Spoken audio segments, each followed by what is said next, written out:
Hey everybody, welcome back to another video. Got an email the other day from an individual who made a mistake, went back to his ex, and now he's dealing with the aftermath of that. So I want to cover this in two parts. I want to talk about going back to your ex, and I also want to talk about when you're getting threats, how important it is to take those seriously. And I'll get into the details on this in a minute. First part about this, individual said that he broke up, toxic ex. Uh, they decided to reconcile, and now it's gotten significantly worse. Now, the thing you got to remember, first thing right off the bat, when somebody shows you who they are, when you see behind the mask, when you see the monster under the bed, believe it. Too often we get so wrapped up in the fact that we don't want this to be real, that we want this to go away, that we want to get plugged back into the Matrix using, since the Matrix movie, the new one's out. It's a good reference for that.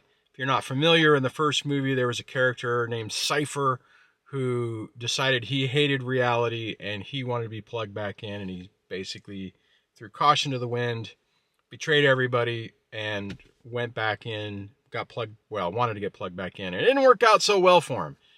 And the reality is 99.999% of the time, it's not going to work out well for you.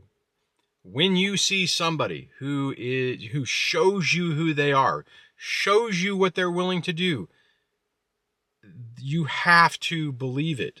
I know it's painful. I know you don't want to. I know you want the fantasy to remain, or the illusion to come back. It very rarely does. I've seen this multiple times on people with the channel, people I've coached. I've even seen this in real life. One of the not recent stories, but way back when I was still happily, in my illusion. One of the guys that I worked with, he got into a bad situation with his wife. She bailed on him, left the kids, completely pieced out. And when she realized that she made a colossal mistake, came running back. They reconciled. And then within 6 months, he was kicked out of his house, restraining order, lost custody of his kids. And she was able, in that situation, to hit the reset and just wreak a tremendous amount of havoc. When you see somebody and they show you who they are, believe it. Unless there is some significant changes in behavior, and it's not just love bombing, maybe kind of then, but it generally doesn't work out well. Even had a few people on this channel who's like, oh, I have all these, they show up, they talk about all the crap they've been through, and then the love bombing starts again. They give the person a chance and they disappear. Then inevitably a few months later, they're like, oh my God, that was a mistake. And the really sad part about this is typically what you dealt with before seems like a cakewalk compared to what you're dealing with now. It just is. I know I've made other videos on this, but I'll just hit this real quick. When you take someone back who has demonstrated a complete lack of appreciation for your boundaries, they don't back off. I mean, they do initially with the love bombing, but they ramp it up because it's like, well, shoot, if I was able to if I thought this was the top of the line, let's just make that the new baseline and let me push things a little bit more to see what I can get away with. Don't do it to yourself. So believe the reality. Okay, the second part about this, what the person was mentioning, is now their father-in-law is making threats of violence against him. As you guys know, unless you're new and you haven't seen it, like the John Mass story, and there's a couple other ones, Eric Carroll over at Dad Talk Today, he's covered those. I'll see if I can put a card or a link down below on the videos I've done with him on that and the documentary and stuff on the John Mass thing. But short version of the John Mass thing, guy finally wins custody after multiple years of being basically separated from his kids. Goes to pick up his kids for the first time. Ex-father-in-law shows up and basically puts holes in him and terminates him. this person who sent me this note is saying, oh my God, now my father-in-law, during the last time we met is saying, hey, stay away, or I'm going to do this, this, and this. You got to take threats of violence seriously. If you need to go get a restraining order, do it. If you need to take precautions, take precautions. Make sure it's all legal. Don't do anything illegal. But, if that means, having protection, have protection. But the main thing that you absolutely have to do is keep your eyes open. If we go back to the John Mass story, I think part of the not problem, but he was so focused on getting his kids, he wasn't thinking about the threats. Sees the car pull up, thinks it's the kids. He starts getting ready for the car seats and everything for the kids to get in his vehicle.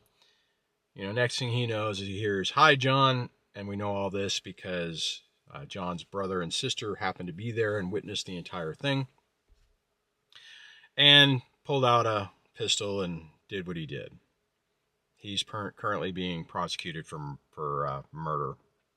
You have to keep your eyes open. When you start seeing, and in that situation, from talking with other people, there were previous threats of violence that were stated. If you're in that situation, you got to keep your eyes open, stay focused on what's going on.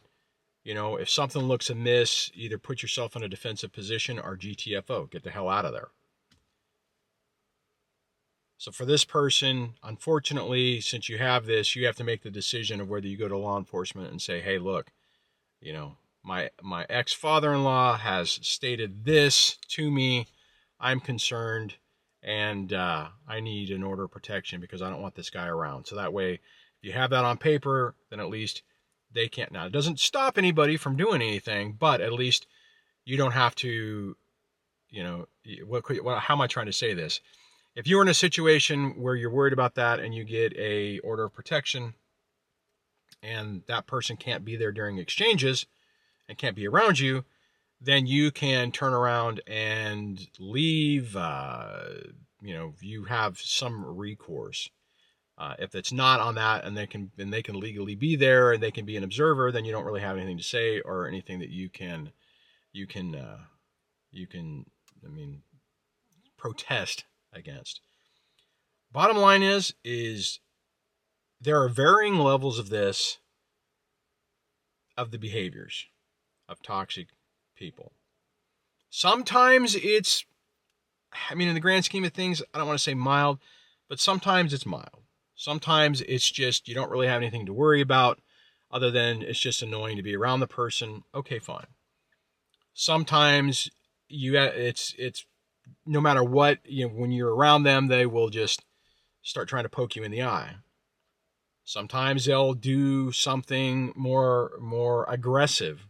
And then sometimes they're either able to do something themselves or more than often, a lot of times, especially for not very stereotypical, women in these situations have a tendency to be able to recruit other people to do the deed for them. I don't think I've heard of a story where a guy has been able to recruit somebody else to do that, right? So the thing is you got to be really careful, right? If you're around somebody or your ex is around somebody and they are super aggressive and they are threatening you and stuff like that, you got to take it seriously. Because remember, when somebody is under the spell of a narcissistic, toxic person, they're going to believe the stories. And think about it for a moment. Take the story that is being told about you. Then take somebody who 100% believes it, and if they're a little bit emotionally unstable themselves, what's the likelihood they'll act on it? Now, if your ex has a person who is friendly and cordial and is just trying to get through the situation, okay, fine. That changes the dynamic a little bit, but you got to be aware of your surroundings. So, unfortunately, I hate to say this, but this stuff seems to be happening more often. I even have a hard time it's like hearing the stories. And I know, going back to Eric Carroll from Dad Talk Today, he's doing a pretty good job of trying to cover those. And it's just, the reality is sometimes that stuff happens. You have to be, you have to keep your eyes open, keep your eye on the ball, so to speak. So for the person who sent me the email, sir, really sorry you're going through this. And I know you're not the only one going through this. I know there's other people who've had the same experience. So just to wrap this up, once you get away from your ex, or once they throw you away, whatever the deal is, and we talked about this the other day, you have to make your peace with that reality and not allow yourself to get sucked back in. And I mean, I mentioned this the other day, and I'll just say this again real quick. There was a period of time where, had my ex said the right magic words, I would have absolutely went back and, went back into that nightmare. So don't allow that to happen to you. I know it's easier said than done. And if you if you try, and it doesn't work out, like it probably won't, then just as soon as you finally get enough evidence for yourself to accept what you're dealing with, then deal with it. All I have to do is make a video saying, hey, it never rains around here. And then it starts raining.